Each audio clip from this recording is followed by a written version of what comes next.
तो 7 दिन में होने वाली जो कथा है मैं आपको सूक्ष्म रूप में श्रवण कराऊं। जो लोग पालती मार करके नहीं बैठे हैं वो पालती मार करके बैठ जाएं, निवेदन है। भागवत भ माने भक्ति, ग माने ज्ञान, व माने वैराग्य, ता माने तपस्या। भक्ति ज्ञान वैराग्य तपस्या को जो प्रदान करे वो भागवत कहते हैं। नैमिषारण्य की पावन भूमि पर सूत जी का आगमन हुआ। प्रश्न किया भक्ति ज्ञान वैराग्य की प्राप्ति कैसे होवे? बोले मैं तुम्हें भागवत की कथा श्रवण कराऊंगा, जिसको नारद जी ने पिता में ब्रह्मा से सुना था, पर सनकादि ऋषियों से उन्होंने विधि सुनी। पृथ्वी पर तीर्थाटन करने के लिए नारद जी निकले, कहीं उनको प्रसन्नता नहीं मिली। वृंदावन पधारे, भक्ति से मिलना हुआ। ज्ञान वैराग्य के बुढ़ापे को दूर करने के लिए सत्कर्म की खोज में निकले। सनकादि ऋषियों से बद्रीनाथ धाम में मिलना हुआ। हरिद्वार में आनंद नाम के तट पर भागवत की कथा का आयोजन हुआ और भक्ति ज्ञान वैराग्य को प्रसन्नता मिली। कथा सुनने के क्या नियम होते हैं? 6 अध्यायों में भागवत के महात्म्य की कथा का निरूपण है। महात्म्य कथा को विश्राम देते हैं, भगवान चरणों में प्रणाम करते हैं। प्रेम से बोलो श्री हरे नमः। प्रथम स्कंद में सौनकादि ऋषियों ने पूछा कि मनुष्य के लिए सर्वोत्तम धर्म क्या है, सर्वोत्तम कल्याण का साधन क्या है, पूजा किसकी करें किसकी नहीं करें, भगवान के कितने अवतार हुए, भगवान क्यों अवतार लेकर के आते हैं, धर्म ने किसकी शरण ग्रहण की। सूत जी के द्वारा सुखदेव जन्म की कथा और व्यास जी की उत्पत्ति, संसार के कल्याण के लिए एक वेद के 4 वेद बनाए, 17 पुराणों की रचना हुई। असंतोष हो रहा था, नारद जी आए, 4 मंत्रों में भागवत सुनाई, भागवत की रचना हुई, सुखदेव जी को पढ़ाया गया।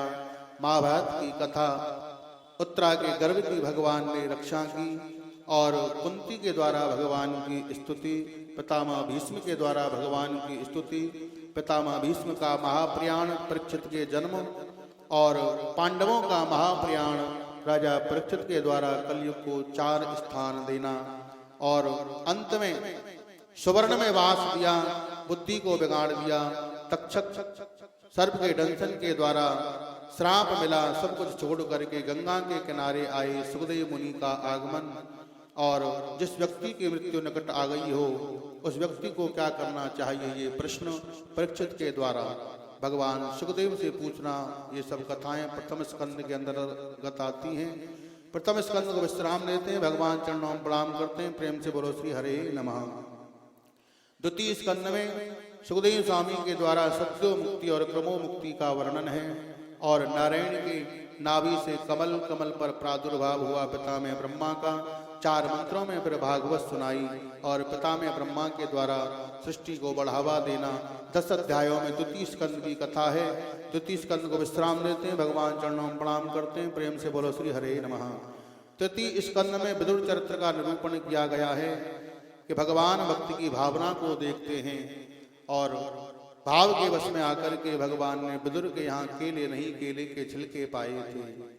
बरहा अवतार की कथा का निरूपण, भगवान अपने भक्तों के लिए क्या क्या नहीं कर देते हैं। पृथ्वी के उद्धार के लिए भगवान बारहा बन करके आए और फिर पिता में ब्रह्मा के द्वारा सृष्टि को बढ़ाया गया।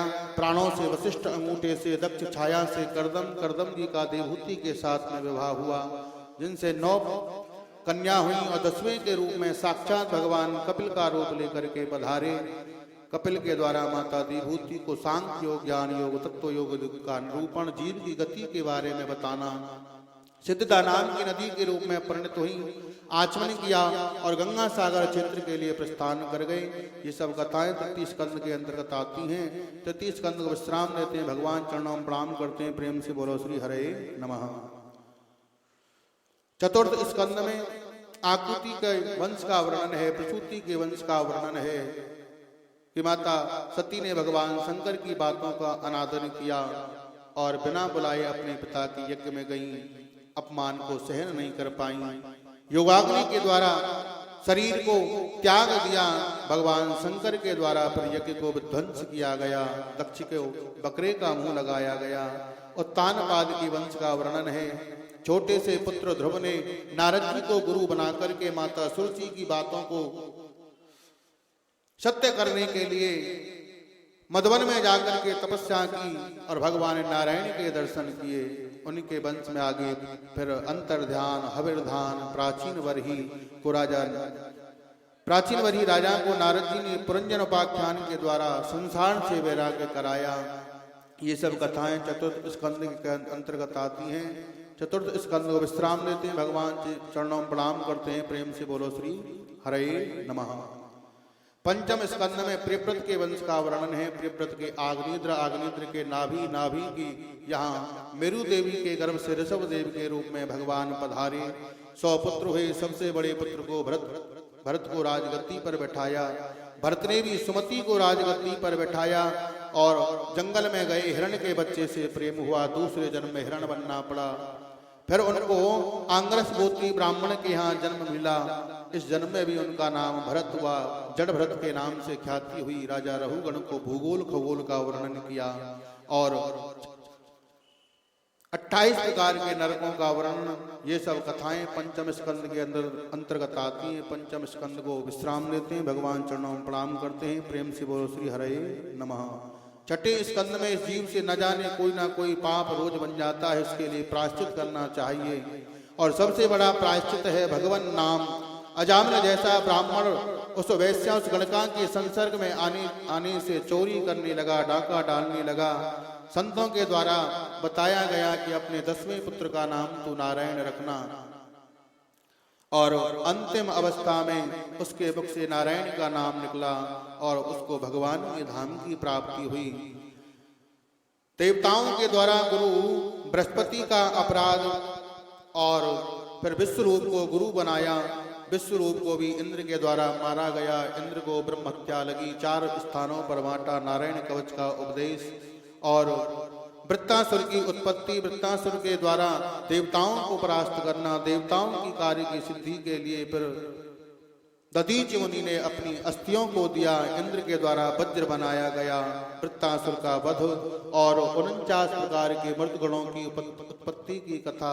ये सब कथाएं छठे स्कंद के अंतर्गत आती हैं। छठे स्कंद को विश्राम देते हैं, भगवान चरणों में प्रणाम करते हैं। प्रेम से बोलो श्री हरे नमः। सप्तम स्कंद में भगवान के भाव, भगवान को कैसे भी बजो भगवान कल्याण करते हैं। हिरण्यकश्यप ने प्रहलाद को बीच में रख करके भगवान नारायण से द्वेष किया और अपने नन्हे से भक्त प्रहलाद की बात को सत्य करने के लिए भगवान नृसिंह के रूप में अवतरित हुए। हिरण्यकश्यप का उद्धार किया, प्रहलाद की रक्षा की। ब्राह्मण, क्षत्रिय, वैश्य और शूद्र और ब्रह्मचर्य,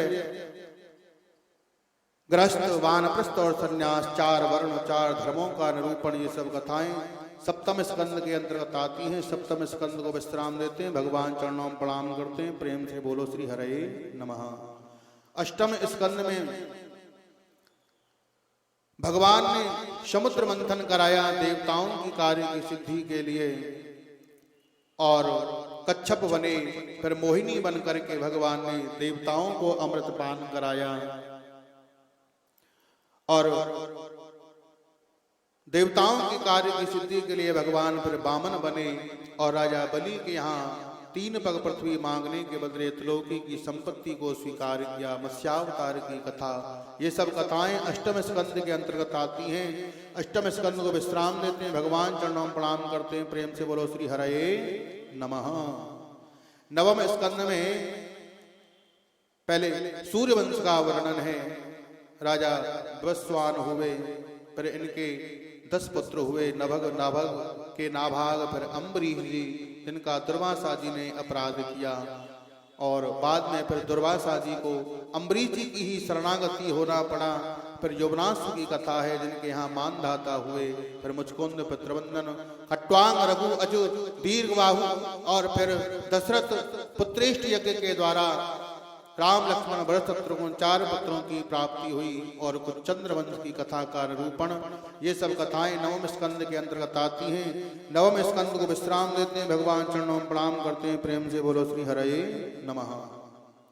दसम स्कंद में जब पृथ्वी पर अधर्म का बोल बाला हो गया, धर्म में कमी हो गई, तो आज देवताओं को साथ में लेकर के, ब्रह्मा को साथ लेकर के पृथ्वी रूपी गाय ने भगवान की स्तुति गाई और भगवान देवताओं की कार्य की सिद्धि के लिए कंस के कारागार में वसुदेव देवकी के यहाँ अष्टम गर्भ के रूप में कृष्णावतार लेकर के पधारे। मथुरा से गए और गोकुल में पलना झूले। 6 दिन की अवस्था में पूतना जैसी राक्षसी का संहार किया। तृणावर सक्टासुर आदि का संहार, कालिया नाग का दमन। मथुरा गए, कंस का उद्धार और फिर द्वारका के राजा बने और रुक्मणी से प्रथम विवाह, 16,108 विवाह, सबसे 10 पुत्र, द्वारका की लीलाओं का वर्णन और ये सब कथाएं दसम स्कंद के अंतर्गत आती हैं। दसम स्कंद को विश्राम देते हैं, भगवान चरणों में प्रणाम करते हैं। प्रेम से बोलो श्री हरे नमः। एकादश स्कंद में सप्तऋषि पिंडारक क्षेत्र में भगवान के पुत्रों के द्वारा संतों का अपराध हुआ, श्राप मिला, मूसल जन्म लेकर के आएगा जिससे समस्त यदुकुल का संहार हो जाएगा। और दत्तात्रेय जी के द्वारा 24 गुरुओं की कथा का निरूपण, यदुवंशियों का संहार, भगवान का स्वधाम गमन, श्रीमद् भागवत में प्रवेश, ये सब कथाएं एकादश स्कंद के अंतर्गत आती हैं। एकादश स्कंद को विश्राम देते हैं, भगवान चरणों में प्रणाम करते हैं। प्रेम से बोलो श्री हरे नमः। और द्वादश स्कंद में कलयुग के दोषों का वर्णन राजा परीक्षित के द्वारा भगवान सुखदेव स्वामी का पूजन, परीक्षित का मोक्ष और मार्कंडे मुनि को प्रलय का दर्शन कराना। और उसके बाद में श्रीमद् भागवत की चिट्ठी की कथा के निम्न गानाम यथा गंगा देवानाम अर्चितो यथा तथा पुराण व्रातानाम श्रीमद् भागवतम। बहने वालों में जैसे गंगा सबसे श्रेष्ठ हैं, ऐसे ही पुराणों में श्रीमद् भागवत सबसे श्रेष्ठ हैं। और सबसे अंत में यह भागवत जी का मंत्र, आइए इस मंत्र का हम और आप मिलकर के 5 बार पाठ करें। पहले हम बोलेंगे और बाद में आपको बोलना है। और जिन लोगों ने, जिन माताओं ने अपना सिर नहीं ढक रखा है वो अपना सिर ढक लें। ये भागवत का मंत्र है। जिनके चोटी है उनको सिर ढकने की कोई आवश्यकता नहीं है। आइए सब मिलकर के इस मंत्र का हम 5 बार आवृत्ति करें। नाम संकीर्तनम यस्य, नाम संकीर्तनम यस्य, सर्व पाप प्रणाशनम, सर्व पाप प्रणाशनम, प्रणामो दुख समनः, प्रणामो दुख समनः, तम नमामि हरिं परम्, तम नमामि हरिं परम्।